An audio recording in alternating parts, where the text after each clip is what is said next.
What is up, YouTube? Everyone watching YouTube right now. Today, we're going to be reading the Bible all the way through episode 118 today. Can't believe it. Reading 2 Corinthians chapters 7 and 8. Go down below, check what books of Bible you want me to read next, because, you can see the books of Bible that I've already read down below. So, without further ado, let's get started. Since we have these promises, beloved, let us cleanse ourselves from every defilement of body and spirit, bringing holiness to completion in the fear of God. Paul's joy. Make room in your hearts for us. We have wronged no one. We have corrupted no one. We have taken advantage of no one. I do not say this to condemn you, for I said before that you are in our hearts, to die together and to live together. I am acting with great boldness toward you. I have great pride in you. I am filled with comfort in all our affliction. I am overflowing with joy, for even when we come into Macedonia, our bodies had no rest, but we were afflicted at every turn, fighting without and fear within. But God, who comforts the downcast, comforted us by the coming of Titus. And not only by his coming, but also by the comfort with which he was comforted by you, as he told us of your longing, your mourning, your zeal for me, so that I rejoiced still more. For even if I made you grieve with my letter, I do not regret it, though I did regret it. For I see that letter grieved you, though only for a while. As it is, I rejoice, not because you were grieved, but because you were grieved into repenting. For you felt a godly grief, so that you suffered no loss through us.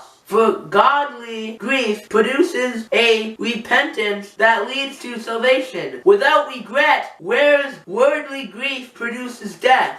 For see what earnestness this godly grief has produced in you, but also what urgentness to clear yourselves, what indignation, what fear, what longing, what zeal, what punishment. At every point you have proved yourselves innocent in the matter. So although I wrote to you, it was not for the sake of the one who did the wrong, nor for the sake of the one who suffered the wrong, but in order that your earnestness for us might be revealed to you in the sight of God. Therefore we are comforted, and besides our own comfort we rejoice still more at the joy of Titus, because his spirit has been refreshed by you all. For whatever boast I made to him about you, I was not put to shame. But just as everything we said to you was true, so also our boasting before Titus has proved true, and his affection for you is even greater, as he remembers the obedience of you all, how you received him with fear and trembling. I rejoice, because I have complete confidence in you. Encouragement to give generously.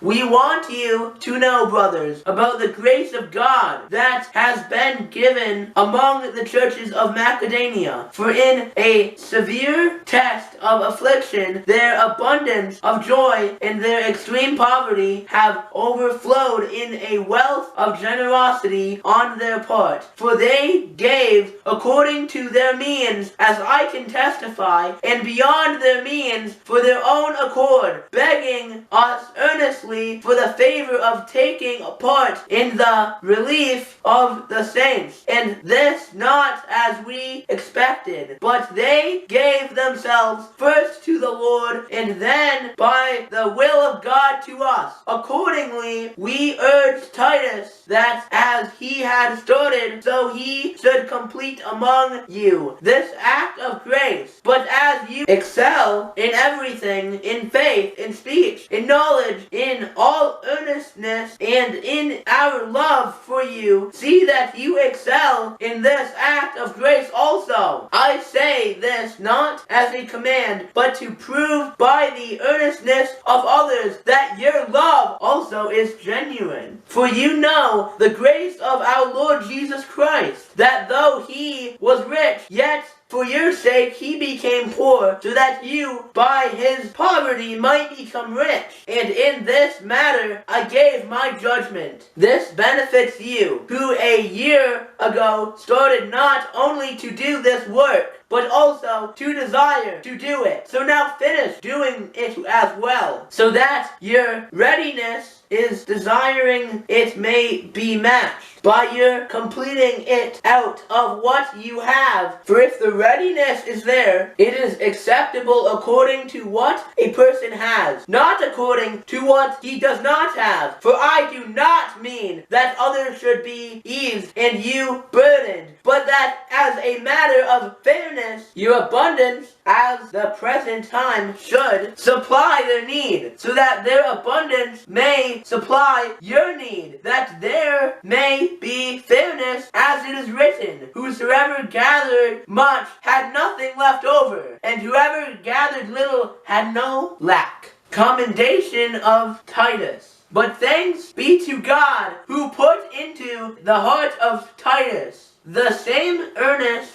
care I have for you, for he not only accepted our appeal, but being himself very earnest, he is going to you of his own accord. With him we are sending the brother who is famous among all the churches for his preaching of the gospel, and not only that, but he has been appointed by the churches to travel with us as we carry out this act of grace that is being ministered by us for the glory of the Lord himself, and to show our goodwill, we take this course, so that no one should blame us about this generous gift that is being administered by us. For we aim at what is honorable, not only in the Lord's sight, but also in the sight of man. And with them we are sending our brother, whom we have often tested and found earnest in many matters, but who is now more earnest than ever because of the great confidence in you. As for Titus, he is my partner and fellow worker for your benefit. And as for our brothers, they are messengers of the churches, the glory of Christ.